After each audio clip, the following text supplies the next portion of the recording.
Remember the Sabbath to keep it holy. Honor the day. It's part 2 of it. Judgement of Babylon. This morning I want us to receive the word of Yahweh that came from his word, and we are going to break it into 3. 1, we look at reasons Babylon is fallen. Reasons Babylon is about to be destroyed. And we have said that Babylon of old had lingered, had metamorphosized this day into what we know as America. Bible is clear. We are going to see it particularly in the book of Revelation. Also in the book of Jeremiah. Yesterday, some of us that attended the Torah class, we saw, the story of Babylon. How Yahweh is angry with Babylon and Babylon is about to give way. Then the second something we are going to look at, the second point concerning Babylon, the fall of Babylon, will be to look at what, caused Yahweh to say he must surely destroy Babylon. Because the nation, the city, the great city, as it were, some aspects of the Bible will call it great city, can never be redeemed. So the reason on that is the wickedness that Yahweh found in the land. So we're going to look at all those areas that constitute its wickedness, and those whom Yahweh sent or will send to do what? To eliminate Babylon. We are going to look at the signs. Apparently, that's where we're going to start now, because that's where we stopped last week. The signs that is given through the prophet. We're also going to look at the third aspect. Israel will be praising Yahweh. The praise of Israel for having been delivered from this captivity. What has been the nature of captivity of Israel? So we're going to look at how Israel was delivered, and Israel burst into praises, rejoicing, thanking Yahweh. So those are the 3 aspects. Reason why Babylon is destroyed. Now the iniquity therein, what was that Babylon was doing that Yahweh said, I will bring you down. Then the nations that will handle this. We looked at that yesterday.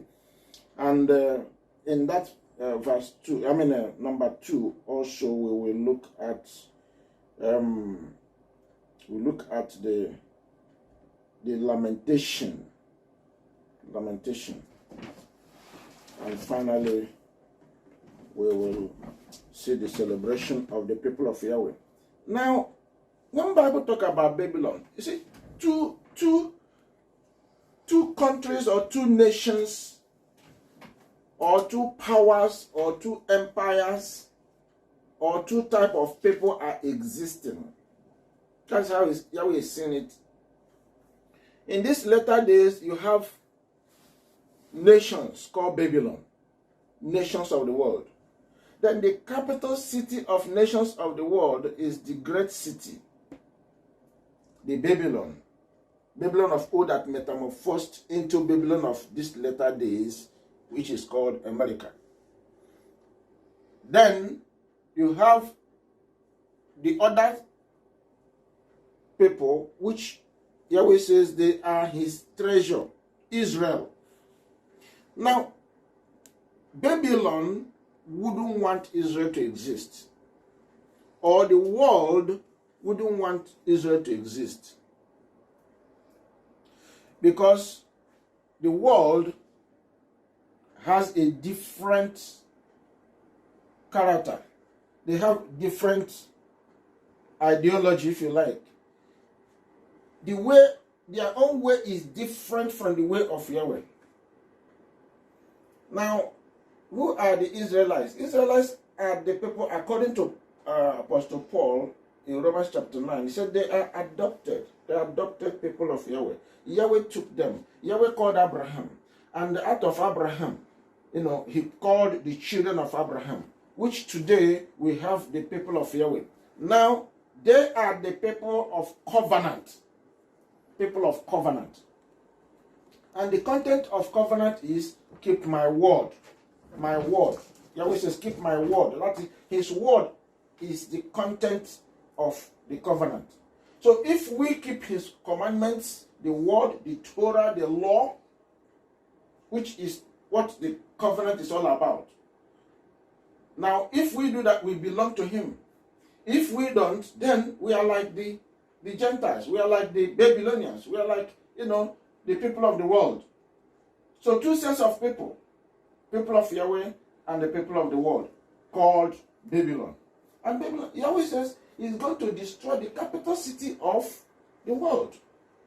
And by destroying the capital city of the world, it's going to affect everybody. So Yahweh is saying, brace up for that.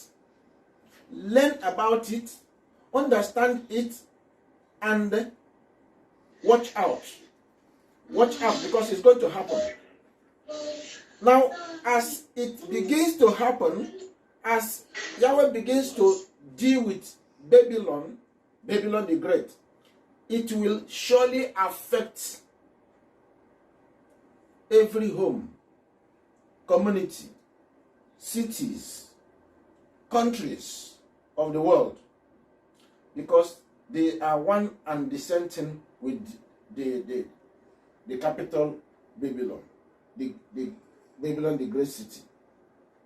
Why? So this is what we are going to learn this morning. The reason being that number one reason there we're going to look at is that Babylon has sinned. Babylon lives in iniquity, thrives in iniquity. Guess who is the commander? Who is the author? Who is the engineer? Who is the head? Who is the king of Babylon? Satan. In Old Testament and New Testament, it is clear. Isaiah 44. Let's go there. Isaiah 44. Now, this is what Yahweh says, that even Israelites, they do not understand what they are doing. They don't understand that the world, the head of the world, the leader of the world, want to take them away from where they belong. They belong to Yahweh, the covenant people. They want to, the enemy is removing them. The adversary is taking them away. They don't even, at a moment, stand and say, what? This way I'm going, or the way I want to follow, is it proper? Why will Yahweh give me wood?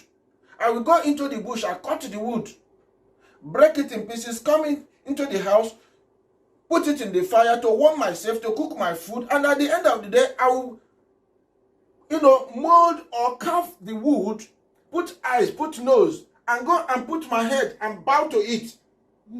You are not asking yourself, why? What is making me do this? This wood Yahweh gave to me is to help me, relieve me from cold, from, to warm myself, to make me live good. But somehow, something strange thing is happening. I'm bowing to even the wood. Why will I bow to the wood? We don't ask such questions. Now look at the author, the king of the world, the king of Babylon, the one that is doing what, the world loves so much, because they are blinded. Verse 18, Isaiah 44, I read from 18. They have not known nor understood, for he has shut their eyes. Who is he? Satan. That they cannot understand. And that refers to 2 Corinthians 4 verse 4. That Satan is the god of this world, who have taken or blinded the eyes of those who ought to have believed, blinded their eyes, so that the light of the gospel will not be anything to them. It wouldn't make any meaning to them.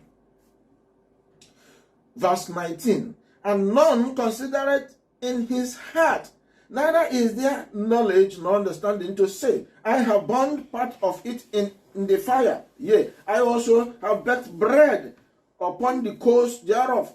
I have roasted flesh and eaten it.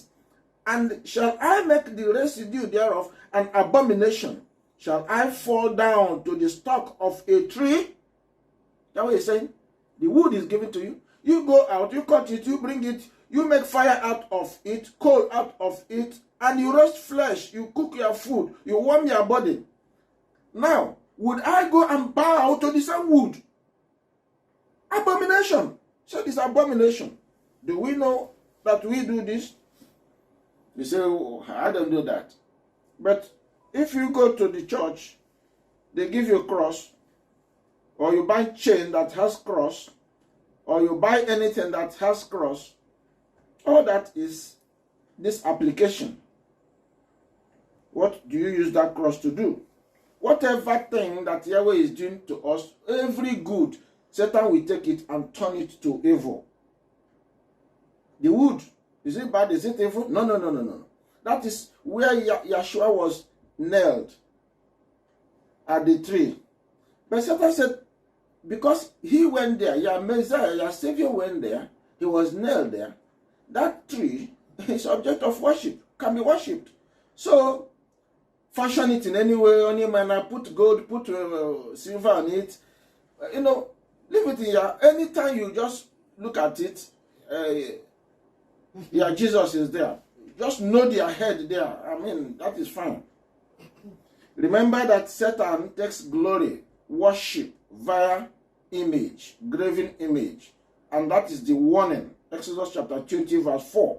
Yahweh warned us, do not involve in image making or bowing to image or acknowledging it. Now verse 20, Isaiah 44, I'm still reading Isaiah 44, verse 20. He feedeth on ashes, a deceived heart has turned him aside. A deceived heart has turned anyone who follow idol, who go after idol. A deceived heart has done that. Satan is the deceived heart that has turned such people aside, that he cannot deliver his soul, nor say, is there not a lie in my right hand? Is there not a lie? This thing I'm doing is not good. It's evil. It's abomination.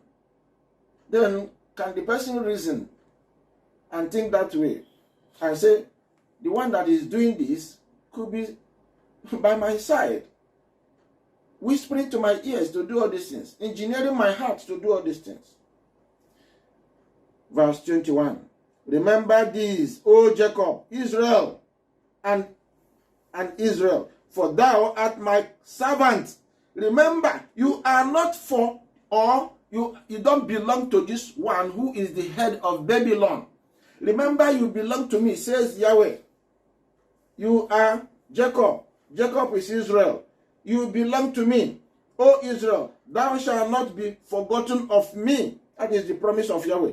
22. I have blotted out as a thick cloud thy transgressions, and as a cloud thy sin. Return unto me, for I have redeemed thee.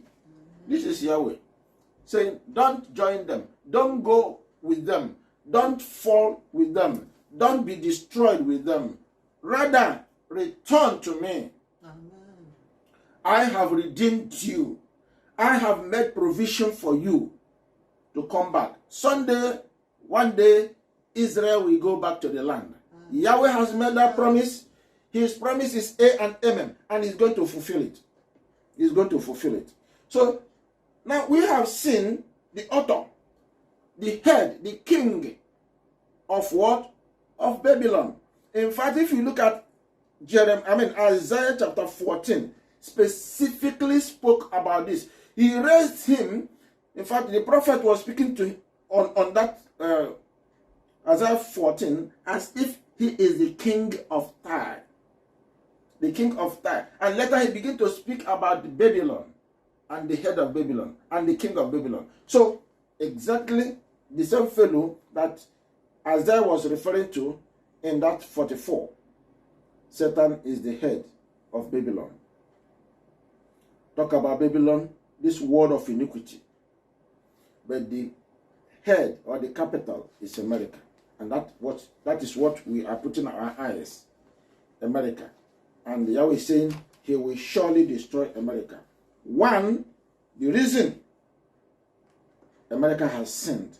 The head, the owner of the world, engineered all of them, taught all of them the sinful way.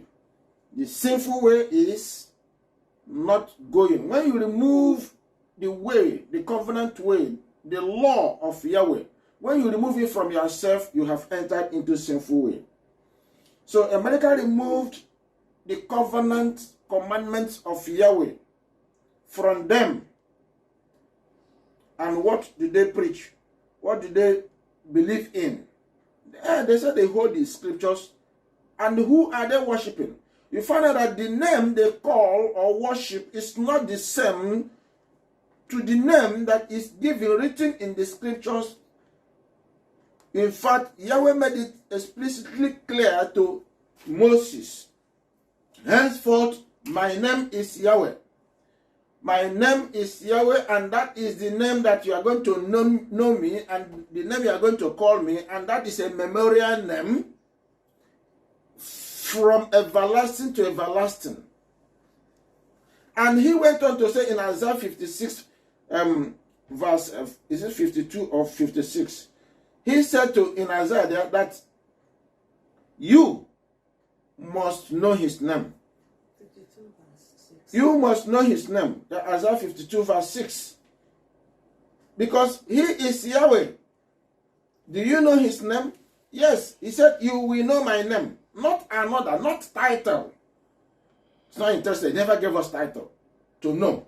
What he said we should know is his name. And he said, therefore my people shall know my name. Therefore they shall know in that day that I am he that does speak. Behold, it is I. I have been speaking right from the creation, beginning of creation. It has been him. No change. He doesn't change. He remained the same yesterday, today, forever. He remained the same. So, which name are you calling? If he has been the one from creation till today, he remained the same, according to what he told Moses. So, in Babylon, they call a different name. In Babylon, they serve a different name. In Babylon, they worship a different deity, which corrupts the Bible they hold, makes them abomination before the eyes of Yahweh. And that is the reason Yahweh says he is going to clear them. That is number one. Number two, for the reasons Babylon is going to fall. Babylon has been teaching the whole of, that is, the great city has been teaching the whole of the world. The whole of the world. Sinful life, sinful ways, lawlessness, iniquity. So the whole world corrupted itself in Babylon. And as a result of breaking his law, teaching the world to break the law, and the world today is in ruins, is decayed. Therefore, Babylon will fall, and the rest of the world will fall. That means Yahweh is coming for judgment. Judgment. Thirdly, Babylon has caused affliction. Babylon has enslaved his people. Babylon has killed his people, Israelites. And as a result, Yahweh said he will not let go. But unfortunately, Israelites were warned. Israelites were warned beforehand. Deuteronomy chapter 28. We read from verse 64 to 68. Listen very well. Israelites were warned. Did they catch the warning? No, they never heeded to it. And Yahweh shall scatter thee, that is Israel. He told them in advance when they were in the wilderness. When he scatters them, they will go into the world. Remember, the world is Babylon. And the Babylon will afflict, persecute, kill, annihilate, destroy, and cause them to death. Now, they didn't heed to the warning of Yahweh, and all that Yahweh spoke came after them. And today, Israelites are still suffering it. And Yahweh shall scatter thee among all people from the one end of the earth, even unto the other, and there thou shalt serve other mighty ones. Are you hearing it? When we say that Christianity, Islam, Judaism, Buddhism, and other religions, that they are the way of Yahweh, the person is telling lies. That is the way that Yahweh is talking about here, that Israelites are going to meet them with these phantom religions. Religions are instruments of Satan worship. Anybody that wants to worship Satan, he will join any religion at all. That will be fine for the person. The person will meet Satan head on in worshiping the head of Babylon. So Israelites are never meant or created or appointed or adopted or brought in by Yahweh to worship any other. No. Israelites are not for idols. Anything outside Yahweh, any mode or form of worship outside Yahweh is idolatry. So they are not appointed to that. But here, while they were in the wilderness, when they never even entered the land of Canaan, he warned them that if you do not hold to the covenant way, you are going to enter into religions of the world. And you will worship wood, you worship stone. Now let's continue with the prophecy. And thou shalt serve other mighty ones, which neither thou nor thy fathers have known, even wood and stone. And among these nations shalt thou find no ease, neither shall the sole of thy foot have rest, but Yahweh shall give thee there a trembling heart, and a failing of eyes, and sorrow of mind, and thy life shall hang in doubt before thee, and thou shalt fear day and night, and shalt have none assurance of thy life. In the morning thou shalt say, if only if it were evening, and at evening thou shalt say, if only if it were morning. For the fear of your heart wherewith thou shalt fear, and for the sight of thy eyes thou shalt see. 68. And Yahweh shall bring thee into Egypt again. This is second Egypt. That is Babylon now, where the whole Israelites are scattered. Second, the first he delivered them. The first he set them unto their land, to the land of Canaan, to possess it. But they rejected it, they rebelled. So this is the second Egypt. That's why he used the word again. And Yahweh shall bring thee into Egypt again with ships, by the way whereof I spoke unto thee. Thou shalt see it no more again, and there ye shall be sold unto your enemies for bondmen and bondwomen, and no man shall buy thee. Remember that Yahweh had a contract with Israel in the wilderness, even before they got to Red Sea, or within the, when they were about to cross over. They haven't crossed over. Now he made a covenant with them, and he promised them, he told them that if you keep my covenant commandment, if you keep my way of life, which is following my word, now you will benefit for Yahweh's life. You will have peace. you will not be taken away from your land again. Nobody will molest you. Even when they challenge you, you are going to crush them, because you are the world power. You are to rule the world. You are to govern the world. So Yahweh was preparing them to do that. But they rebelled. They rebelled. So here Yahweh says, I promised you safety, peace in the land.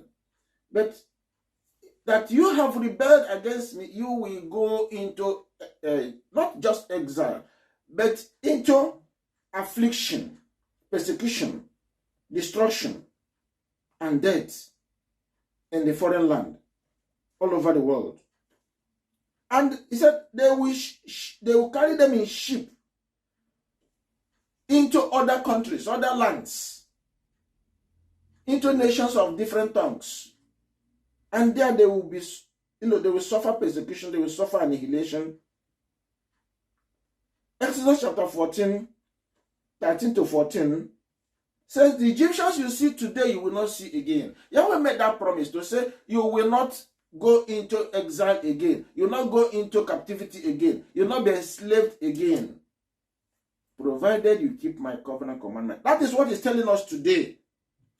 If we keep his covenant command, because now he's about to do a U-turn, kind of saying, you have served your punishment, now it's time for you to go back. Only those that serve their punishment. Only those that serve their punishment.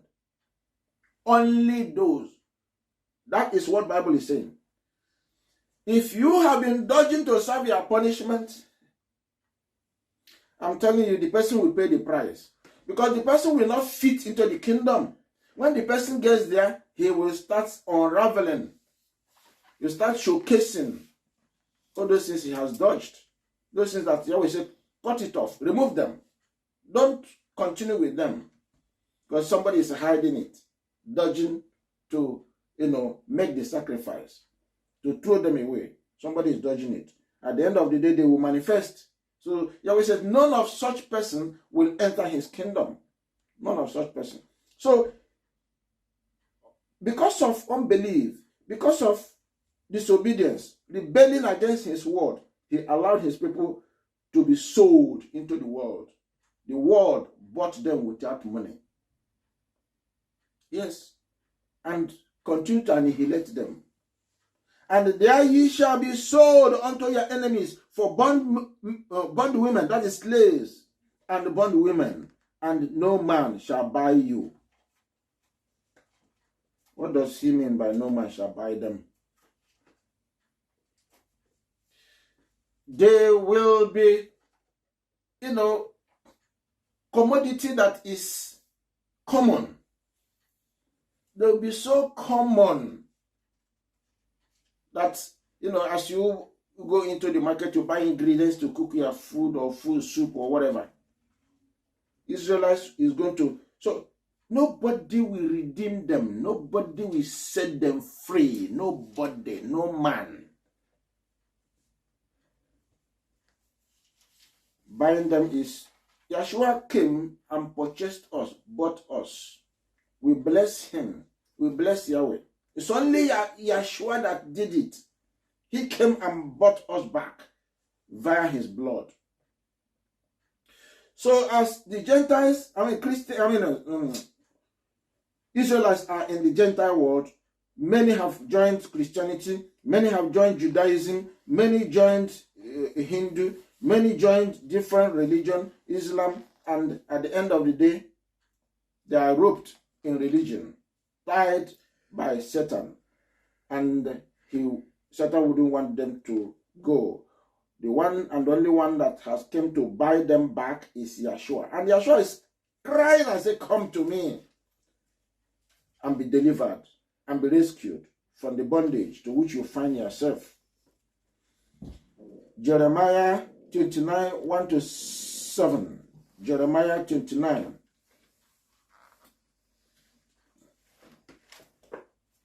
Jeremiah 29, 1 to 7.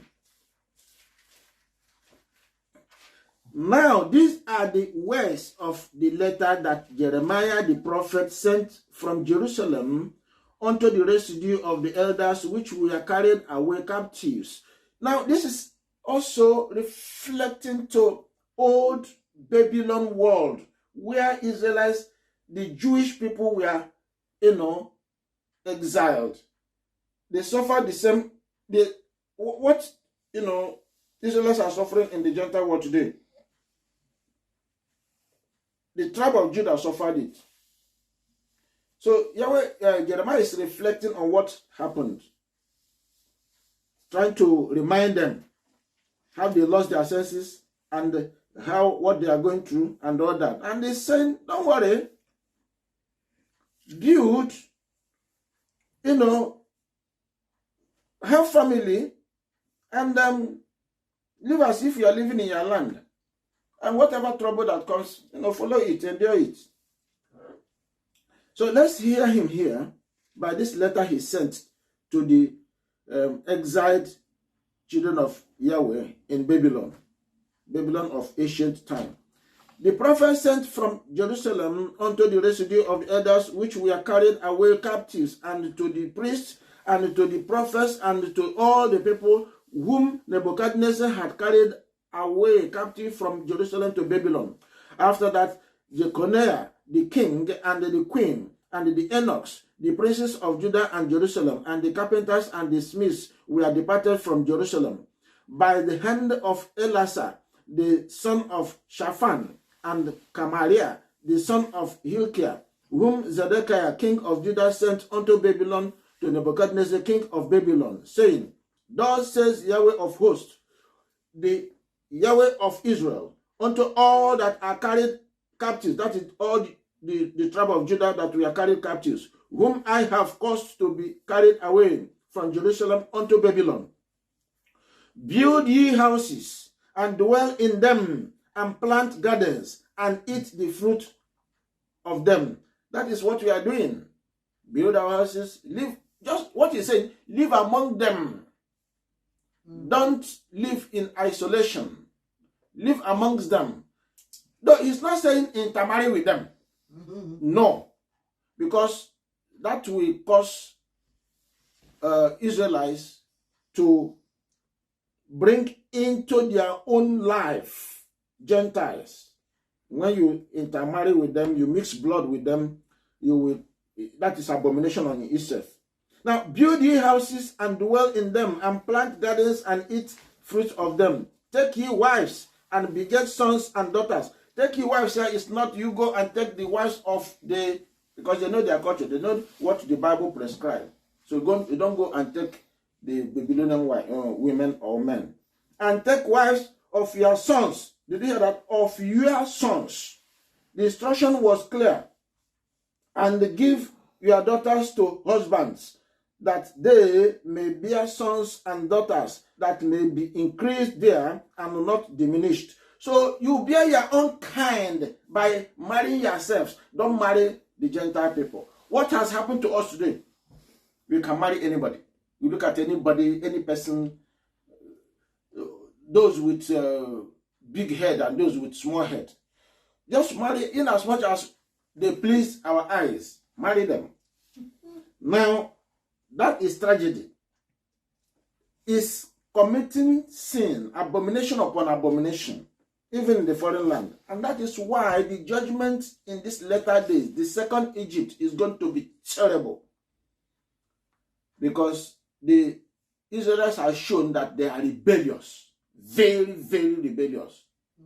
Why they were rebelling in the land, polluting the land and making the land, causing the land to be unholy. Yahweh said, no, they cannot continue. Like, go into the Gentile world where you are emulating them, where you are learning all these things. Go and then, enjoy yourself.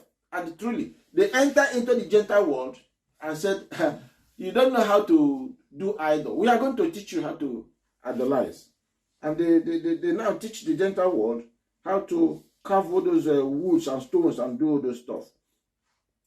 And seek the peace of the city whither I have caused you to be carried away captives. Even in that Babylon, pray for the peace of Babylon. Because if it's peaceful, you will be peaceful, and you will thrive to do whatever you are doing. And pray unto Yahweh for it. for in the peace thereof shall ye have peace. So, even where we are today, we must not stop praying for the peace of the country where we live, the country where we are born. If the world is peaceful, we ourselves will be peaceful to do the work of Yahweh. For thus says Yahweh of hosts, Yahweh of Israel, let not your prophets and your diviners that be in the midst of you deceive you, neither hearken to your dreams which you cause to be dreamed. For they prophesy falsely unto you in my name. I have not sent them, says Yahweh. For thus says Yahweh, that after 70 years be accomplished at Babylon, I will visit you and perform my good word toward you in causing you to return to this place. The instruction was clear. The same instruction that was given to Judah is the same instruction that is given to Israel and later Judah that were scattered all over the world. So the entire Israel is the same commandments. Go ye into that land, build your own house, build yourself houses, find work to do, live normal life, obey the laws of the land, but do not forget the law of Yahweh. Amen. Do not add, do not subtract. Continue with it until you finish serving your punishment. For how many years? For 70 years. Because while you are there, they are going to terrorize you, they are going to brutalize you, they are going to afflict you, they are going to persecute you, they are going to kill you. So, if you are obedient to the word of Yahweh, He is going to bring you back. But if you are not in obedience, if you are not keeping to His word, they are going to kill you there. So the same thing He's saying in these latter days. Then, when we see Babylon judged, then Israelites, we know that it's time to go home. So let's go to. Now, why we must not be deceived is we must not pay attention to liars, false teachers, false prophets, false pastors, false anything. Do not. Put your heart in the word of Yahweh.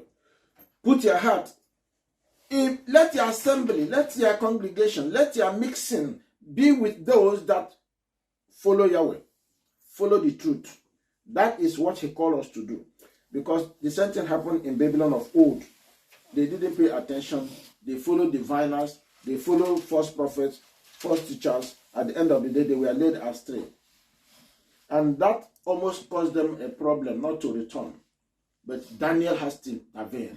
Daniel prayed fervently. Nehemiah prayed fervently. Many of them prayed fervently. And Yahweh said, I know. I'm going to return them. And that was where Cyrus came in. Where Yahweh had earlier before everything ordained Cyrus, anointed Cyrus, that Cyrus will intervene. Then Cyrus intervened. Israel has to go back to their land. So, Israel is in the land where they are daily being afflicted. Now, Yahweh will remember their cry. And Yahweh, I'm telling you, as we are speaking, Yahweh is saying, my people, it's time for you to pray. It's time for you to cry because I have seen your affliction. And I will come down to do what? To save you, to deliver you from the trouble, from the persecution you are going through. Let's look at him speak to Moses in the first Babylon, first Egypt. Let's hear what Yahweh says to Moses. Exodus chapter 3, verse 6. Exodus chapter 3, verse 6. Moreover, he said, I am Yahweh, thy father, the father of Abraham, father of Isaac, father of Jacob. And Moses hid his face, for he was afraid to look upon Yahweh. And Yahweh said, I have surely seen the affliction of my people, which are in Egypt. Do you know that Yahweh sees the affliction? He knows what you are going to, and He knows the duration of your stay in the Gentile world. Unfortunately, the Bible did not disclose how long this latter children of Israel is going to stay in Babylon. this later Babylon, later Egypt, the second Egypt, or the world. He didn't say this is the number. But Israel has stayed over 2,700 and something years. So we don't know when it will end. Only him knows. But he's saying there are signs, and he's here giving us those signs. Part of the signs is the fall of Babylon. Part of the signs are those Yeshua described in Matthew chapter 24. You know, what will be happening. Wars, rumors of wars, and all those things. It will intensify. When it begins to intensify, when all manner of abomination begin to happen that we are not there before, we see that we are inching into the time of returning back. And we must begin to pray. We must begin to cry to him. Verse 7.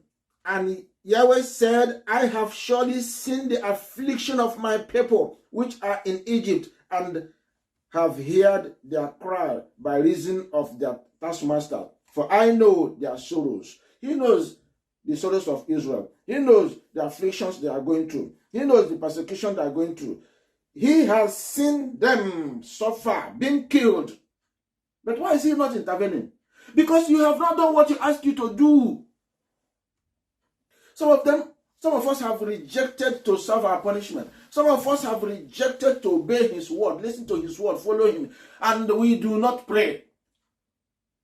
Yeshua said in Matthew chapter 24, verse 39, until you cry, until you pray, blessed is he that cometh in the name of Yeshua, Yahweh. Because Israelites rejected him when he came the first time. They rejected him, rejected the Father. So he said, until you turn to the Father, you begin to cry to the Father. So if Israelites wake up today, I tell you, it will not take long. Yahweh will intervene massively. Today they are being killed, they are being afflicted, they've gone into transatlantic slave trade. 400 years back, our forefathers were jettisoned. Our people were jettisoned from Africa, loaded to America, loaded to Europe in slave trade, which we read in Deuteronomy chapter 28. And up till now, many Israelites have not found their feet to do what? To return to Yahweh. And that's why most times my prayer has been, Father, have mercy. So that even this roadblock, lockdown, quarantine, everything will subside. Then your children will be crying again, going and intervening, looking for Israelites wherever they are scattered, wherever they keep themselves, enjoying Gentile life, not understanding whom they are. Like in Isaiah, he said, they don't even understand what they are doing, enjoying all those idols of the world. So here he's telling Moses, he knows their sorrows. And I am come down to deliver them out of the hand of the Egyptians, and to bring them up out of the land unto a good land, and a large, unto a land flowing with milk and honey, unto the place of the Canaanites, the Hittites, the Amorites, the Perizzites, and the Hivites, and the Jebusites. You understand what Israelites are going through.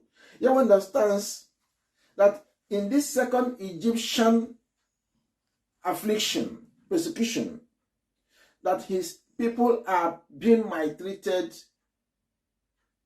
and horribly destroyed.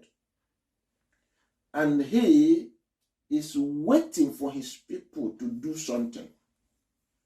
Because if we do not rise to say, Father, come and help me, and trust him.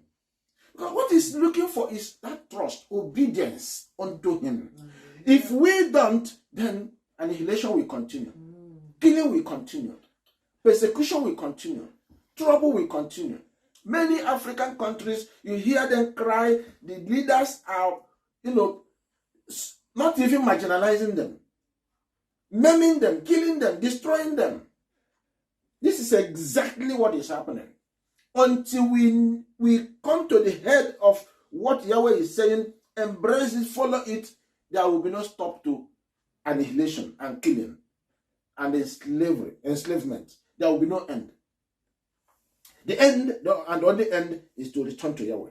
And that is what he's telling us. Then when we do that, he will begin to hit the Gentile world, the Babylon world that had been afflicting us, that had been instrumental to killing us. And that's why Jeremiah prophesied that Babylon will fall. Why? Because Babylon has afflicted Israel, enslaved Israel, killed Israel, persecuted Israel. Then they will pay the price. Let's go to Jeremiah chapter 51 quickly. Jeremiah 51. Then how will you notice the sign for the fall of Babylon? He gave us.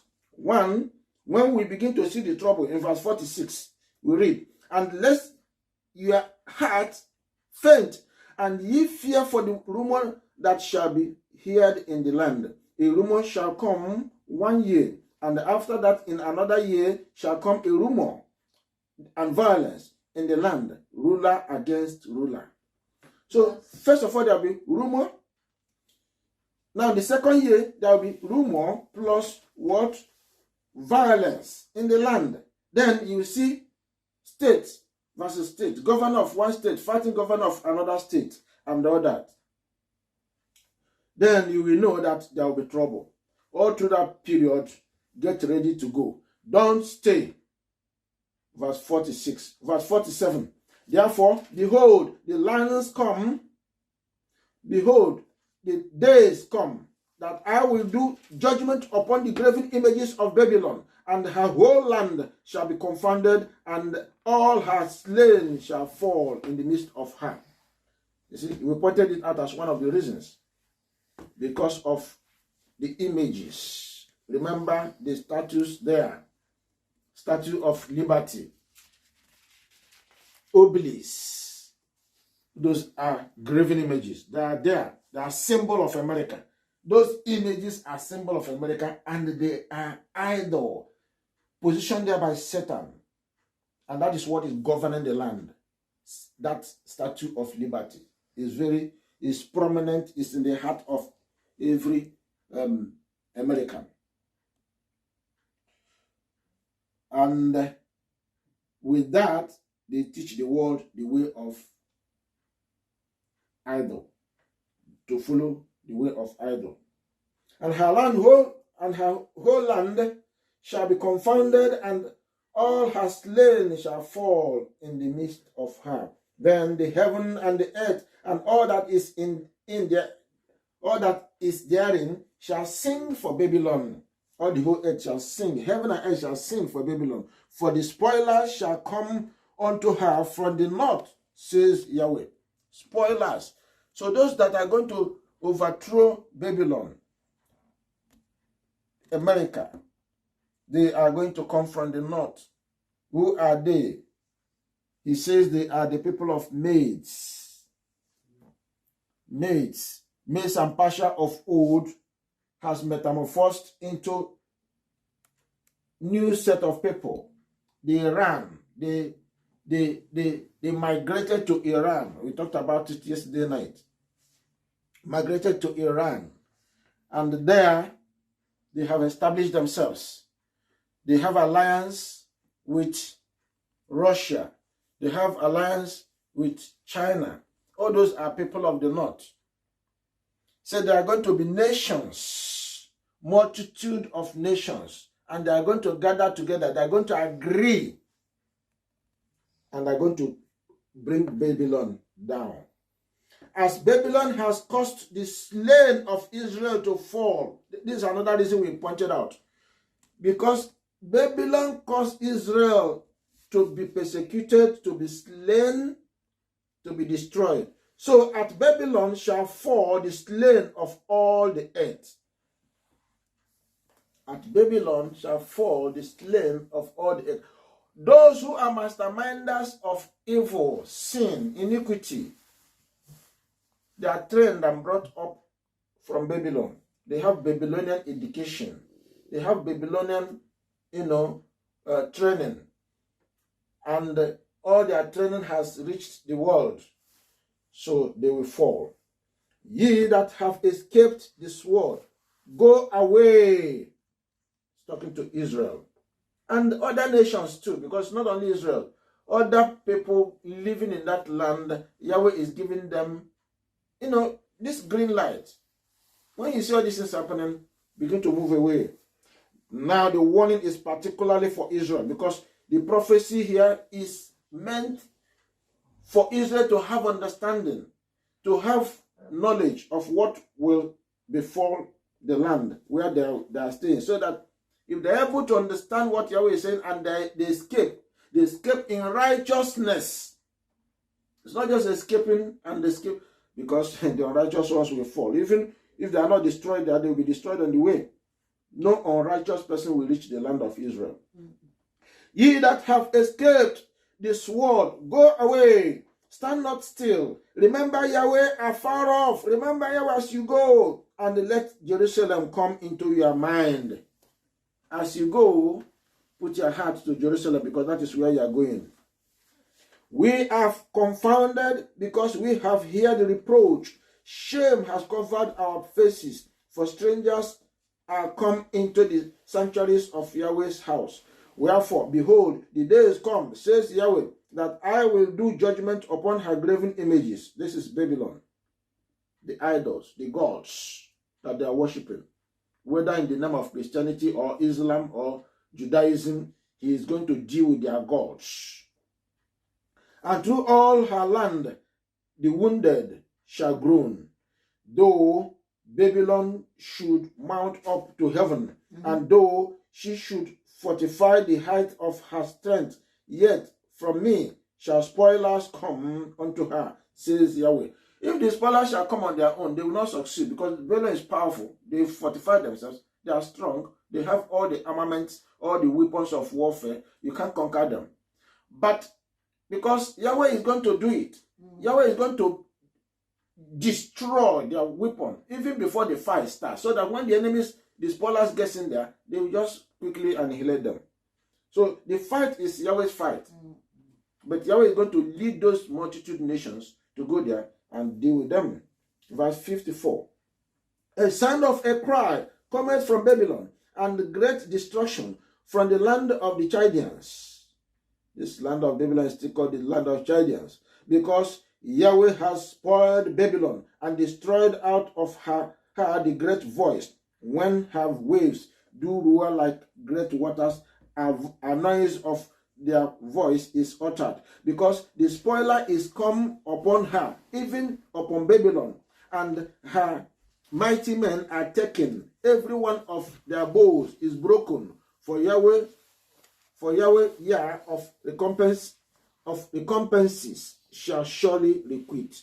And I will make drunk her princes, and her wise men, her captains, and her rulers, and her mighty men, and they shall sleep a perpetual sleep, and not wake, says the King, whose name is Yahweh of hosts. Something will be happening to them. They wouldn't know what is happening. They wouldn't know, because they will be after themselves. Any nation or a house that divides itself will never stand. Any little thing from outside, they will collapse. So while they are busy doing their own thing, the enemy will be doing overnight work. And before you know it, they are gone. Because the hand of Yahweh is against them, they will not escape. Thus says Yahweh of hosts, the broad walls of Babylon shall be utterly broken, and her high gates shall be burnt with fire, and the people shall labor in vain, and the folk in the fire, and they shall be weary. The word which Jeremiah the prophet commanded Seraiah, the son of Neriah, the son of Maaseiah, when he went with Zedekiah, the king of Judah, unto Babylon in the 4th year of his reign, and his Seraiah was a quiet prince. So Jeremiah wrote in a book all the evil that should come upon Babylon, even all these words that are written against Babylon. And Jeremiah said to Seraiah, when thou comest to Babylon, and shalt see, and shalt read all these words, then shalt thou say, O Yahweh, thou hast spoken against this place to cut it off, that none shall remain in it, neither man nor beast, but that it shall be desolate forever. And it shall be, when thou hast made an end of reading this book, that thou shalt bind a stone to it and cast it into the midst of Euphrates. And thou shalt say, thus shall Babylon sink, and shall not rise from evil that I will bring upon her, and they shall be weary. Thus far are the words of Jeremiah. Yahweh has written it, has decreed it, has penned it down, he has written it in a book, and we are reading it today, that one day it will happen. Then something will happen along the line, somebody will be provoked, somebody will go into that land and finally curse it and do as Yahweh said, and that will be the end of Babylon. So the future is pregnant, and it will soon deliver what Yahweh has said. Is Yahweh having pity upon this land? Is the angels having pity upon this land? Let's hear from Yahweh and the host of heaven how they feel about this matter. Even the Babylon of America. Let's listen to the prophecy of Yahshua himself. This is Yahshua talking about this, telling us about this Babylon. Revelation 18. And after these things, I saw another angel come down from heaven, having great power, and the earth was lightened with his glory. And he cried mightily with a strong voice, saying, Babylon the great is fallen, and is become the habitation of devils, and the hold of every foul spirit, and a cage of every unclean and hurtful bird. Yahweh himself is saying that devil has taken over. Demons, forces of darkness, evil spirits have taken over. And that's why what, the laws, policies they'll be bringing out are things that are against Yahweh, against humanity. Particularly against Israel. No sound policy, no clean policy, no good policies. Everything that will be coming out will be, from the mouth of Satan, from the mouth of these beasts, the devils, from the pit of hell. And they will be doing all those in order to make sure that the will of Satan that is sending them is fulfilled. And all this is hurting in the heart of Yahweh. For all nations have drunk of the wine of the wrath of her fornication. Have you seen it? It's one of the reasons Yahweh says it must go. This nation teach nations to fornicate. What does that mean? To follow another. Fornication there is prostitution. When a woman jumps from one man, or when a man jumps from one woman to another, is fornicating. So in the same way, in spiritual balance, when somebody leaves Yahweh to another, to Satan, the person is called a fornicator. Person is fornicating. And the kings of the earth have committed fornication with her, and the merchants of the earth are waxed rich through the abundance of her delicacies. Remember, this country, nations, kings, they go there to learn for favor. And you don't just get favor. They themselves, if you are looking for aids, financial help, you have to do their bidding. You have to agree with them. You have to enter a covenant with them. So that is what nations do. And America is the master of giving gifts, giving aids, giving whatever. Is it for free? No. You have to bargain and also do their own bidding. You have to do what the Americans or the Babylon want. Otherwise, you can't get anything from them. That is the abundance of her delicacies. People will look for those delicacies. And it's not for free. So they will cause you to follow their own way of life. Remember when Obama was there, he introduced homosexual. Men will marry men, women will marry, gay marriage and all those stuff. Yesterday, Biden, is it the day before yesterday, one of the appointees of his cabinet, something like that was shown to us. So when Yahweh says, you don't go that way, and you see somebody that is going that way, you are a leader of a particular country, and you go into that country, and they said, well, if you don't take your people to the way of gay, make law, policies that will allow them to freely marry themselves, marry man, woman, marry woman. I mean, but why is that law coming out? From where? It's completely against the word of Yahweh. So this is exactly what Yahweh is saying here, or Yeshua is telling us, that they have caused all the kings of the earth to do what? To commit fornication. And say they will not escape because of that. And I heard another voice from heaven saying, come out of her. You see, he's talking to Israel. Nations that want to follow the way of Yahweh, he's talking to them. Come out of her, my people, that ye be not partakers of her sins, and that ye receive not of her plagues. For her sins have reached unto heaven, and Yahweh has remembered her iniquities. Reward her even as she rewarded you, and double unto her, double according to her works, in the cup which she has filled, fill to her double. These are the host of heaven, the angels, even the children of Yahweh, Israelites, saying this. Many of Israelites, many of us that understand what is going on, we've had enough. We've had enough. And many Israelites that are there in America, as we are praying for a way for salvation, a way to escape, the same way they are praying for them to escape, because it's horrible bondage.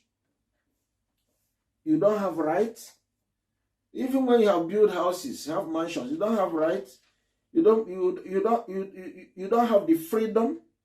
Yahweh is saying, a land that flows with milk and honey, a land that you have freedom, a land that you live in accordance to how he prescribed salvation, life. You will live in that land. Nobody will molest you. Nobody will take what belongs to you. Nobody will chase you. Your heart will not faint. You will not be afraid. That is your land. That is what Yahweh wants to give to us.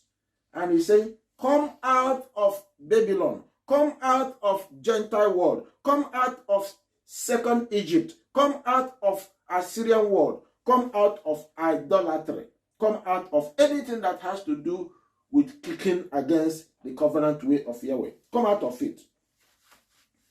How much she has glorified herself and lived deliciously, so much torment and sorrow give her. For she says in her heart, I sit a queen, and am no widow, and shall see no sorrow.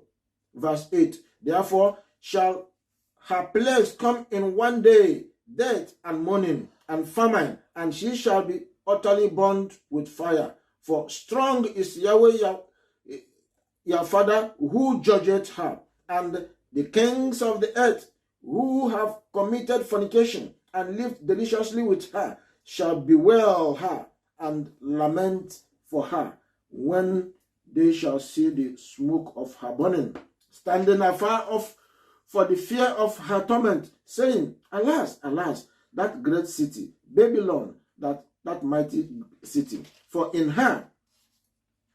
1 hour is thy judgment come. The whole world will mourn, the whole world will lament, the whole world will cry, because the fall of Babylon is going to affect nations, going to affect people. And the merchants of the earth shall weep, because people trade with the nation. They have merchants that trade 24 hours with them. So they will weep and mourn over her. For no man buyeth their merchandise anymore. There's nothing to buy there. Nothing, no production, nothing. Everything is standstill. Everything is being cut off.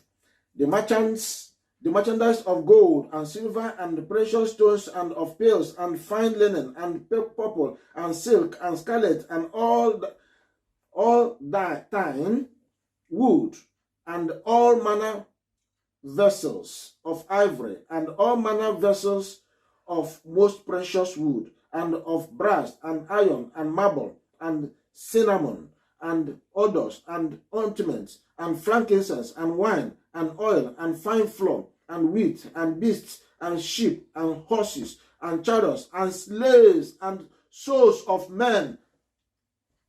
Do you hear? All this is what is happening and reigning there. And this is most of the things Donald Trump wanted to fight against. He wanted to fight against this slave trade that is still going on. Souls of men. They are marketing organs of men. Children, young children. For what? Because their blood is sweet in their mouth. Their blood. Still going on. Babylon. And it's going to be worse. And the first fruits that thy soul lusted after are departed from thee, and all things which were dainty and goodly are departed from thee, and thou shalt find them no more at all. The sweet land will no longer exist. I'm reading verse 15 now. The merchants of these things which were made rich by her shall stand afar off, for the fear of her torment, weeping and wailing, and saying, Alas, alas, that great city, Babylon, that was clothed in fine linen, and purple, and scarlet, and decked with gold, and precious stones, and pearls. For in 1 hour so great riches is come to naught, and every shipmaster, and all the company in ships, and sailors, and as many as trade by sea, stood afar off. People will stand very far away watching what is happening. Seeing smoke go up, seeing everywhere burning, and cried when they saw the smoke of her burning, saying, What city is like unto this great city? This is a big city, this is a powerful city. What has happened to this city? How is this city collapsed? How is this city dying? How is this city going into flames? Who will deliver this city? Because nobody will deliver this city. The heat, the power that will erupt upon the city is going to be too much that they cannot help. They cannot help themselves. No man can even try to go near. And they cast dust on their heads and cried, weeping and wailing, saying, Alas, alas, that great city, wherein were made rich all that had ships in the sea by reason of her coastlines. For in 1 hour is she made desolate. So the merchandise of the world, the trade men of the world, will stand afar off and be weeping and be saying, all the bounties, all the abundance, all the, the goodies, the wealth of the world is perishing here. Even their own wealth. Because most of them, they might have, purchased something, or they want to sell something, and the money will be hanging, will be going into flames. Verse 20. Rejoice over her, thou heaven, and ye holy apostles and prophets, for Yahweh has avenged you on her. Why? Because they cause lawlessness, sin, iniquity. They teach nations to go the way of sin, and they afflicted and killed his people. So this is why the angels are rejoicing. This is why even the children of Yahweh will be saying, Yahweh, thank you for deliverance. And a mighty angel took up a stone like a great millstone and cast it into the sea, saying, Thus with violence shall that great city Babylon be thrown down, and shall be found no more at all. And the voice of harpers and musicians and pipers and trumpeters shall be heard no more at all indeed. And no craftsman of whatsoever craft he be shall be found any more in thee. And the sound of a millstone shall be heard no more at all in thee. And the light of a candle shall shine no more at all in thee. And the voice of the bridegroom and of the bride shall be heard no more at all in thee. For thy merchants were the great men of the earth, for by thy sorceries were all nations deceived. By their sorceries, by their soothsaying, by their false divining and all that were coming out of their false teachers, false pastors, false prophets. They deceive themselves, deceive the world. Therefore, there is no need for them to leave. They have to go. And in her was found the blood of prophets and of saints and of all that were slain upon the earth. Remember, many have died through their hands, and they are yet to kill more. They are yet to kill more through bad leaders. They are introducing. They are yet to kill more of people of Yahweh. And Yahweh is not happy. Yahweh will take vengeance against them. Now, the people that are going to do this, we have identified them as the people of the north. Let's go to Isaiah for you to see the people Yahweh is mentioning. We go after them. Isaiah chapter 13. I read from verse 4 and 17. The noise of a multitude in the mountains, like as of a great people, a tumultuous noise of the kingdoms of nations gathered together.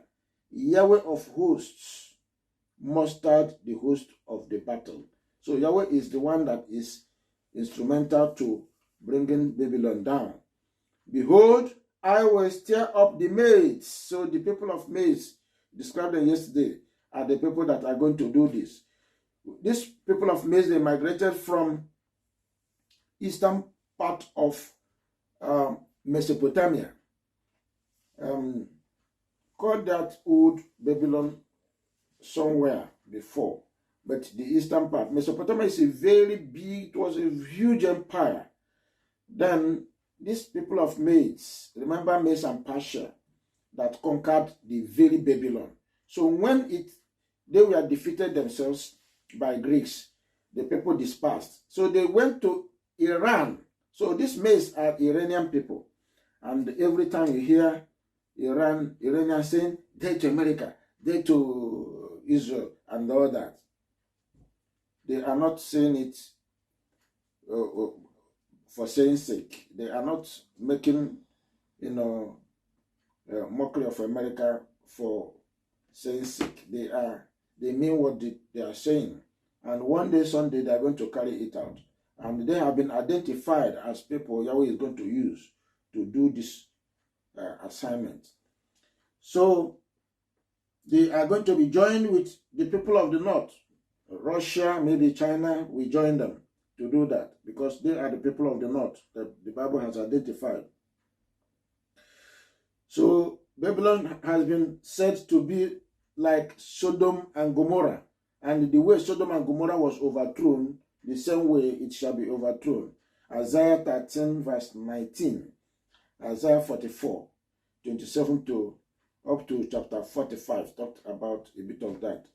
And let's look at the second portion of the trouble that this country have had and is unleashing against the world.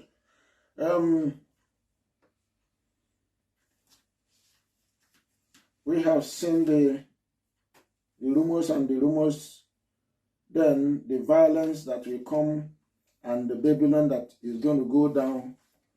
And we have seen the countries, nations that is going to do the dirty work. Now, the desolation will be so much that the number, Bible will talk about remnants. There will be people that will be left in the land, but they will be helpless until Yeshua come. And that means Babylon will not rise again. It will forfeit its right, forfeit its power, forfeit everything that it has got that made it very powerful, number one in the world. The chance and the opportunity given to it is lost completely because the nation never served Yahweh. The nation never knew Yahweh. And when people, say that there are so many religions, particularly Christianity, you have different denomination of different color, different, size that today exists in Babylon, in America.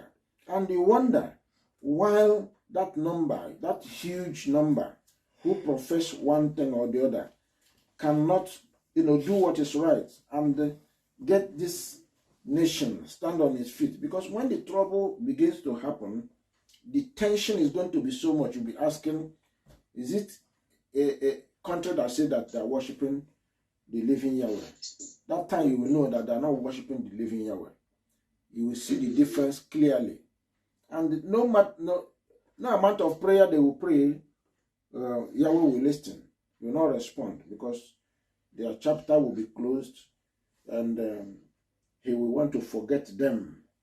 He want to forget them because they have caused so much trouble for his people. So we have just finished looking at the second aspect of what will happen to Babylon and the lamentation that will come out of her. The merchandise will lament, they will cry and all that. There will be another, it's not lamentation so to speak, but it's jubilation. It's like saying, Yahweh doubled their punishment as they doubled and increased the punishment of Israel. As they punish their people, kill their people, don't do it once. Just finish them. For all those angels that were saying, finish them. Let nobody be spared, because they have destroyed. Now, Yahweh gave opportunity for those who have been doing righteous, who have been into righteousness, into the way of Yahweh. Give them opportunity to come out. Come out. Come out, because that place is about to be destroyed. So anybody that refuses to come out, it will be his own trouble. Now let's look at Israel celebrating what has happened and how they themselves are delivered. Let us refer to Isaiah. Isaiah vividly captured this latter days seriously. If you have just take time to study the book of Isaiah, you will understand the time we are and what is happening. Isaiah never hid anything. Now, Israel, this is their going back, and they're returning into the land that is promised to them, the land that flows with milk and honey, the land that is safe, the land that is, you live in abundance. And here they are, security is everywhere. Yahweh is their everything. So what did they do? They erupted in praise, in worship. They erupted in thanksgiving. Like yesterday we saw in Isaiah chapter 12, where Israelites also in the same manner we are celebrating, rejoicing. Anybody that will make it back to the land will never stop celebrating. And the name of Yahweh will never be removed from the person's heart. The person will trust. The Bible said his people will trust him. They will have faith in him, in everything. Yahweh becomes everything. Today, people rely on education. Which education? The Western education, the Babylonian education. People rely on their science. Which science? Science of Babylon. Everything that they manifest. United Nations is the headquarters of everything. So at the end of the day, they have their agencies. UNESCO, that is in charge of education. And all that. Papa is there himself and, championing the type of education, religious education you have. Every religion, they are one. They are governed under one God. So bring them together. Let's worship together. Carry your wood, carry your stone, carry your stick, carry your chair. Bow your head to them. They are worshiping one God. So that is the message, papacy. So they are doing marvelous work. Now, the culture, the economy of the world, is being controlled by Babylon. Everyone. So the world trusts in Babylon so much. But here, Israel will trust in Yahweh. Amen. We have hope. We have faith in Yahweh. We depend on Yahweh. And we see, the world will see the wonders that will be happening in Babylon. In Israel. When Yahweh return his people, restore his people back to the land. The world will look and say, wow, how have we missed this? How did they miss it? They left the way, the covenant way. Two ways, the broad way of the Babylon and the narrow way, the covenant way of Yeshua, which Israelites, follow. That is now where Israelites find themselves, they have now been restored at this time, and they say, oh, we will not stop praising Yahweh. Now let us listen to Isaiah. How he captured in these latter days how Israelites will be celebrating Yahweh. Oh, Yahweh, thou, Isaiah chapter 25. I read from verse 1 to the end, and this verse up to 12. Oh, Yahweh, thou art my Father, I will exalt thee, I will praise thy name, for thou hast done wonderful things. Now, since yesterday, we've been looking and seeing his name. He's not saying his names, not plural. So he has only one name. So that one name they will praise. That is what Yahweh is after. Have you identified that name? And do you worship him? Do you praise him? Do you glory in that name? That is what he wants you to do. Thy counsels of old are faithfulness and truth. For thou hast made of a city an heap. Which cities are they referring to? Babylon.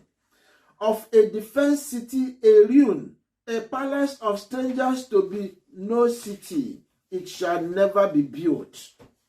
That city will never, after Yahweh has finished it, after he finished annihilating it, it will never be rebuilt again. Therefore shall the strong people glorify thee. The city of the terrible nations shall fear thee. For thou hast been a strength to the poor, a strength to the needy in his distress, a refuge from the storm, a shadow from the heat, when the blast of the terrible ones is as a storm against the wall. Thou shalt bring down the noise of strangers, and as the heat in a dry place, even the heat with the shadow of a cloud, the branch of the terrible ones shall be brought low. Still referring to Babylon and their likes. And in this mountain shall Yahweh of hosts make unto all people a feast of fat things, a feast of wines on the lees, of fat things full of marrow, of wines on the lees well refined. I think he's talking about the marriage supper of the Lamb here, where his children will be gathered together, they will enjoy themselves. Jerusalem, in this mountain, referring to Jerusalem. And he will destroy in this mountain the face of the covering cast over all people, and the veil that is spread over all nations. So Yahshua will declare from the veil that Satan is used to cover not only Babylon but the entire world, blinding the eyes of men, searing the heart of men and all that. Yahweh will make a pronouncement, and that veil will be torn into pieces, and the eyes and the ears and the heart of people will be open to the word of Yahweh, and there will be understanding. Verse 8, he will swallow up death in victory. Amen. That time death will be swallowed, and my sovereign Yahweh will wipe away tears from off all faces, and the rebuke of his people shall all the earth. For Yahweh has spoken it, he will do it. And it shall be said in that day, lo, this is Yahweh, this is our Yahweh. We have waited for him, and he will save us. This is Yahweh. We have waited for him. We will be glad and rejoice in his salvation. All these are, prophecies that have been visioned, foreseen, that will happen. And he's saying that we will depend upon Yahweh. He is our Savior. He's making reference to Yeshua here. He is going to be our Savior. He will defend us. He will make us glad because we will rejoice in him. He is our salvation.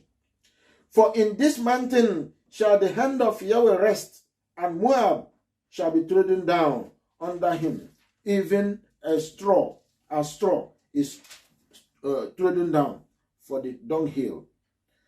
Moab, the children of Lot, they don't allow Israel to have rest. So he will power Israel to conquer Moab. Moab will perish. The same, the children of Edom, Esau.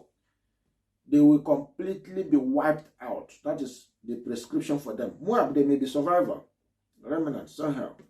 They may return to Yahweh after they change their heart. But Esau, children of Esau, Edom, will be completely wiped out. And he shall spread forth his hands in the midst of them, as he has swimmeth spreadeth, as he that swimmeth spreadeth forth his hands to swim. And he shall bring down their pride together with the spoils of their hands. He's talking about Moab here. And the fortress of the high fort of thy walls shall he bring down. Lay low and bring to the ground, even to the dust. Also, Moab will be dealt with. Edom will be dealt with. All those nations that were against Ammonite, Mount Seir, all of them, all those Amorites, Jebusites, they will be conquered. Israel, at first time when they came back from Egypt, were not able to conquer them. And this time around, they will put them under their feet, and they will serve Israel. They will be slaves, those that will survive at the end of the day. But talking about Edom, Yahweh says he's going to wipe Edom out. Finally, let us look at two, if we can, quickly, if we can, 2 chapters of Isaiah. Talking about these praises, let's listen to him very well. He's still making reference to Israel versus Babylon. You know, how when Israel came out, what Israel endured, and what follows Israel now. So we have to endure, no matter. We are still part and parcel of Babylon.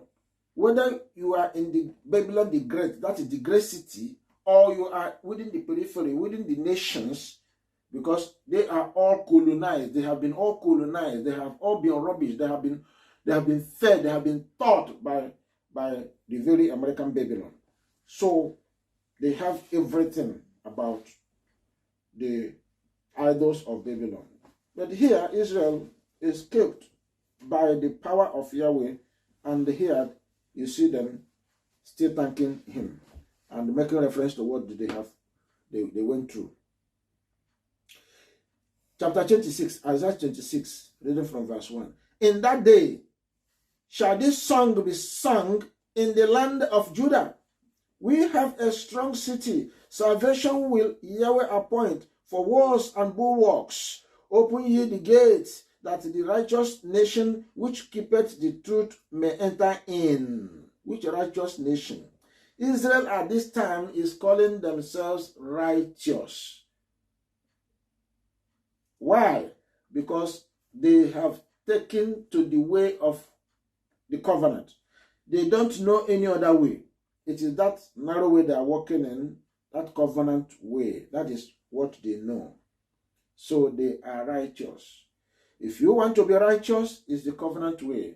You don't want to be righteous, then follow religions of this world. Whether it's Christianity or Muslim or Judaism, whatever. Follow, they are all religion. The owner is Satan. But if you say, Yeshua, here am I, and you follow his covenant way, you are righteous. You belong to a nation that is called righteous nation, which keep the truth. So they keep the truth. The truth is the word. His word is truth. He said in John chapter 17, verse 17, he said, thy word is truth. So the truth is Yeshua. And we have now followed his way. So we become righteous. He made us righteous. He made us by reason and virtue of his character. He cleansed us, made us righteous.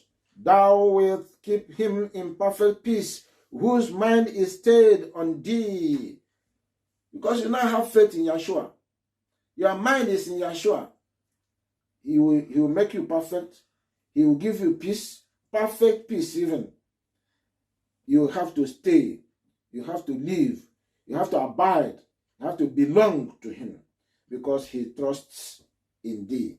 Because we now have our faith in Yeshua. So that is how it's going to happen. Trust. Absolute faith is what we are called in this latter days. So faith is important as we go back into the land. Faith in who? Faith in Yeshua. Trust ye in Yahweh forever. For in Yahweh is everlasting strength. This is proper rendering of Yahweh here, not Yahweh Elohim. He said, Yahweh. It's another proper way of rendering it. Yesterday we saw it in book of Psalm. We saw it also somewhere in Isaiah chapter 12. We talked about the same Yahweh. Is everlasting strength. He's our everlasting strength. He's our everlasting salvation. He's our salvation. For he bringeth down them that dwell on high, the lofty city. He layeth it low. He layeth it low, even to the ground. He bringeth it even to the dust.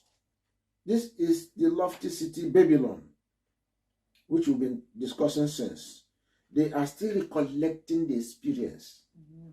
They are still looking back and saying, if not Yahweh, how would we have been delivered? You see, most of us, we think we are enjoying the Gentile world, the modern world, the beauty of the modern Babylon world. We think there is anything modern. We think there is anything beauty. They are crushed and despicable things. And we love them. No. By this time, Israel now have got understanding. They have now understand that the way they were towing was disaster, destruction. And now they are saying, we are now saved in the hand of our deliverer, who giveth us everlasting strength and everlasting salvation. The foot shall tread it down, even the feet of the poor and the steps of the needy. The way of the just is uprightness. Thou, most upright, dost with the path of the just. Yea, in the way of the judgments, O Yahweh, have we waited for thee. The desire of our souls is to thy name and to the remembrance of thee. The desire of our soul is to thy name. Don't joke with his name. The prophets keep on rallying around his name. The disciples kept rallying around his name. All Israelites, the true Israelites, keep on rallying around his name. What is his name? Salvation. Because they needed salvation in Israel, they had it. Through Moses, he gave it to them. And in these latter days, we need salvation. He is giving us that salvation through Yeshua. Yeshua is the very salvation. That is his name. He was instrumental to delivering Israel when they were in Egypt. And in these latter days, he has come and he is coming back again for this absolute deliverance. Verse 9. With my soul have I desired thee in the night. Yea, with my spirit within me will I seek thee early. For when thy judgments are in the earth, the inhabitants of the world will learn righteousness. Let favor be showed to the wicked, yet will he not learn righteousness. In the land of uprightness will he deal unjustly, and will not behold the majesty of Yahweh. Yahweh, when thy hand is lifted up, they will not see, but they shall see, and be ashamed for their envy at the people. Yea, the fire of thy enemies shall devour them. Yahweh, thou wilt ordain peace for us, for thou also hast brought all our works in us. O Yahweh, our Father, other sovereigns beside thee have had dominion over us, but by thee only will we make mention of thy name. Now, other nations, not only Babylon the Great, but other nations made means of the word of the children of Yahweh, dealt with them, destroyed them, rendered them, useless, so to speak. But here, Yahweh has dusted his people, brought his people out of the ruins. And Israel is saying, we will clutch and hold unto your name. We will follow thee. We will have no other name. No other name will be mentioned out of our mouth. Only your name. So, but by thee only will we make mention of thy name. That is Exodus 23:13. That is what Moses told them in the wilderness. Isaiah is recalling it here. They are dead, they shall not live. They are diseased, they shall not rise. Therefore hast thou visited and destroyed them, and made all their memory to perish.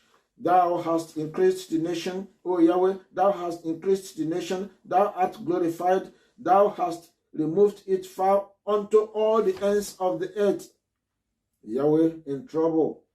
Yahweh in trouble have they visited thee. They poured out a prayer when thy chastening was upon them. You see, we have to know what Yahweh is asking us to do. We are being chastened, we are being troubled. Yahweh allowed that to happen to us. Then, in our trouble, what do? We turn to Yahweh. We cry to Yahweh. We pour out our heart, our prayers to Yahweh. Because we are in chastisement. We pour out our heart. That is what verse 16 is saying there. Verse 17. Like as a woman with child that draweth near the time of her delivery is in pain and crieth out in her pangs, so have we been in thy sight, O Yahweh. We need to cry. We need to pray until we get to the point of praying and crying to him. Nothing will happen. This is a prophet. First class prophet. Echoing what Joshua told us. We have been with child. We have been in pain. We have, as it were, brought forth wind, and we have not wrought any deliverance in the earth. Neither have the inhabitants of the world fallen. Thy dead men shall live together with my dead body. I think that mine there is their dead body. Shall they arise, awake and sing, ye that dwell in dust, for thy dew is as the dew of herbs, and the earth shall cast out the dead. So he's talking about his people who are dead. He will resurrect them. He cause them to come to life again. So no Israelites, covenant-keeping Israelites, will be missing in the kingdom. Come, my people, enter thou into thy chambers, and shut thy doors. So, meantime, what we do is to do what? To wait for Yahweh. Wait for Yahweh. Troubles and wait for Yahweh. Shut thy doors about thee. Hide thyself, as it were, for a little moment, until the indignation be overpassed. Yahweh's anger will burn so much. Many Israelites will be dead to it. Before Yahweh begin to move his people back to the land, the naughty ones will be identified. The rebellious ones, disobedient ones will be identified and dealt with and be removed. Then, those that went into hiding, into closed doors, he will now bring them out and lead them home. When is that? We have seen the signs, it has begun to happen. All we need to do is to do what? Continue to trust him, continue to call on him, continue to pray to him. Hide thyself, as it were, hide thyself hide thyself as if it were for a little moment, until the indignation be overpassed. For behold, Yahweh cometh out of his place to punish the inhabitants of the earth for their iniquity. The earth shall disclose her blood, and shall no more cover her slain. Yahweh will expose everything that is hidden, everything that is secret. All that they have done against Israel shall be made manifest. As Donald Trump said, he's going to open the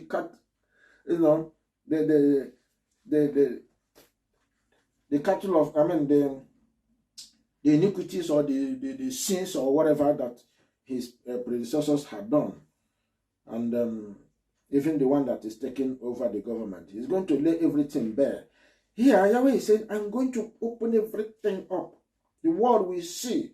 So that the judgment that is coming upon the nations, they will not say Yahweh is harsh or Yahweh is wicked. Yahweh has to show them the proof. Yahweh has to show them their handwritings. Yahweh has to show them how they have faltered and departed from him. So it's going to happen. Isaiah 27. Bear with me. Let me get that through so that we tie everything together. In that day, Yahweh will, with his sore and great and strong sword, shall punish Leviathan, the piercing serpent. Satan will go. Yahweh will deal with. This is really the last end of the age. Even Leviathan, that crooked serpent, and he shall slay the dragon that is in the sea. Yahweh will destroy the dragon. Amen. The devil will go. In that day, sing ye unto her a vineyard of red wine. I, Yahweh, do keep it. I will water it every moment, lest any hurt it. I will keep it night and day. Who? Israel, to be kept safe. You see, even when Israel is in trouble, Yahweh's eyes is upon them. Yahweh sees and understands what they're going through. Only that we don't feel for ourselves. Otherwise, it will be simple. As we make our prayers, he hears, he responds. He hears, individually, collectively. But in the later days, it will be a collective response, because all Israelites shall be going their home. So Yahweh will arise and go after his people to deliver them. So we need to wake up. Fury is not in me. Who would set the briars and thorns against me in battle? I will go through them. I will bond them together. Or let him take hold of my strength, that he may make peace with me, and he shall make peace with me. Who is that fight Yahweh? When Yahweh is coming to deliver Israel, Israel is in captivity. Nobody can deliver them except Yahweh. And the only way that they can be delivered is that Yahweh will begin to speak sense into them. Those that will hear. Those that will be delivered, those remnants, then they will have understanding. But who will hold those remnants? Who will stand against them? No power. Whether they are like stone or mountain or briar or whatever, let them stand on the way of Yahweh. Yahweh says he is the peace of his people. He will come and deliver them and set them on the way of peace. He shall cause them that come of Jacob to take root. Israel shall blossom and bud and fill the face of the world with fruit. The fruit, righteousness will spread. You see, Yahweh is waiting for Israel. So after all said and done, Israel will go to their land, and Yahweh will begin to breed them precious, treasured people, original people, and that remnant will multiply, increase, and spread into the world. Teach them, and many will be gathered unto him. And that's why we do the Feast of Tabernacle. That's what is teaching. That's what the Feast of Tabernacle is teaching. The fruit, Israelites of these latter days, they are going to be people that are going to bring the larger increase, gather many, so that the face of the earth will be blossoming. Has he smitten him? Has he smote those that smote him? Has he smitten who? Has he smitten Israelites, the disobedient? Or has Yahweh smitten those that smite Israel, the obedient ones? Or is he slain according to the slaughter of them that are slain by him? Now, Israel, if Israel doesn't wake up, Israel will be slaughtered. Israel will be slaughtered by those who are given to slaughter him, because disobedience will not allow many to escape. A measure, when it shoots forth, thou wilt debate with it. He stays his rough wind in the day of the east wind. By this, therefore, shall the iniquity of Jacob be purged, and this is all the fruit to take away his sin, when he maketh all the stones of the altar as chalk stones that are beaten in sunder. The grooves and images shall not stand up. Israel shall forsake evil. Israel shall forsake worship of Satan, images, whatever, worshiping in grooves, and all those images that are carrying. They should abandon them. They should purge themselves of them. Verse 10. Yet the defense city shall be desolate, and the habitation forsaken, and the left like a wilderness. There shall the calf feed, and there shall he lie down and consume the branches thereof. When the boughs thereof are withered, they shall be broken off. The women come and set them on fire, for it is a people of no understanding. Therefore, he that made them will not have mercy on them, and he that formed them will show them no favor. Now, Israelites, disobedient Israelites are compared like the Babylon that are going to be destroyed, because they do the same thing, the same idol, the same thing that those people do. At the end of the day, nobody will rescue them, nobody will set them free. He will try to purge them, but they will not be purged. What will be left is disaster, destruction. And it shall come to pass in that day, that Yahweh shall beat off from the channel of the river unto the stream of Egypt, and ye shall be gathered one by one, O ye children of Israel. That is making a way for Israel to go home, so that this celebration will begin. And it shall come to pass in that day that the great trumpet shall be blown, and they shall come which were ready to perish in the land of Assyria, and the outcasts in the land of Egypt, and shall worship Yahweh in the holy mount at Jerusalem. So Yahweh is going to, at the end of the day, lead Israel back to the land. That is second Exodus. That is what is in the hand of Yahweh. He has, foretold this. He has planned it. And what he's asking us now is stand up. Understand where we are. We are in the world, in the Gentile world that hates Yahweh. We have no excuse to say, our fathers taught us to do idol. Our fathers taught us to follow wrong way. Our fathers asked us to do things that are silly, things that are outside the covenant. Well, it is true. But for how long? Yahweh gave us the Bible. And through the Bible, we can read what our fathers did. What they were not able to do, what Yahweh said they should do, they were not doing. That if they disobey, they will go into ruins.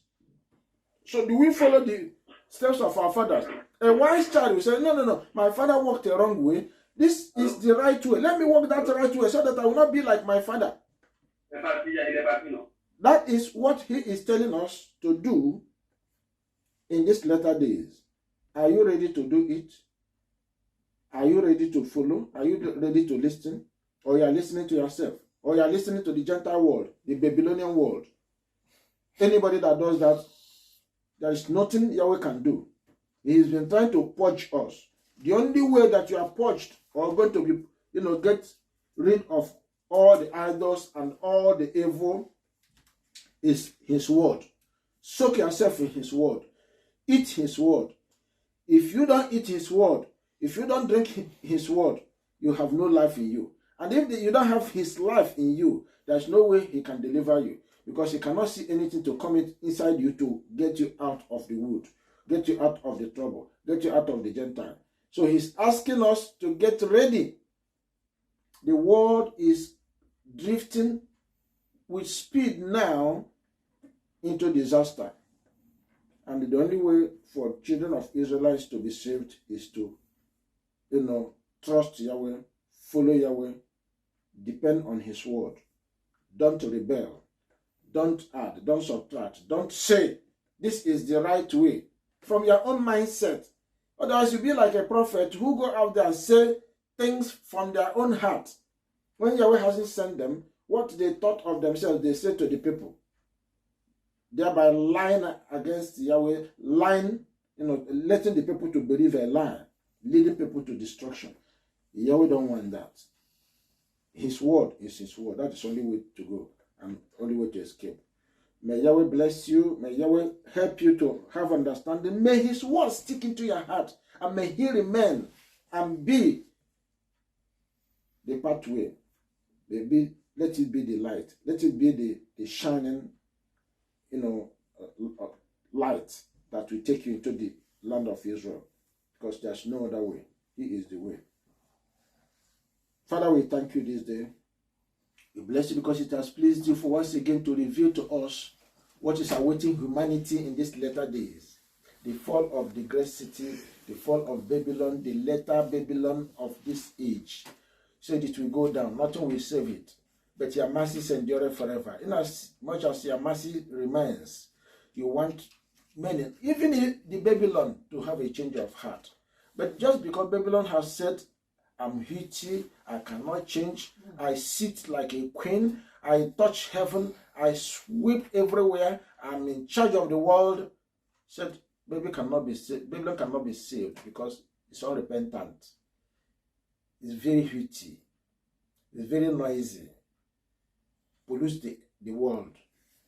And it has polluted itself. Father, we are praying that your children held by the bondage of Babylon, clutches of Babylon, clutches of spirit of devils and demons that control Babylon. Father, intervene individually to us all, intervene collectively as your assembly, as your people, so that Israel be delivered. We bless you, we thank you. In Yeshua's name we pray. Amen. Hallelujah.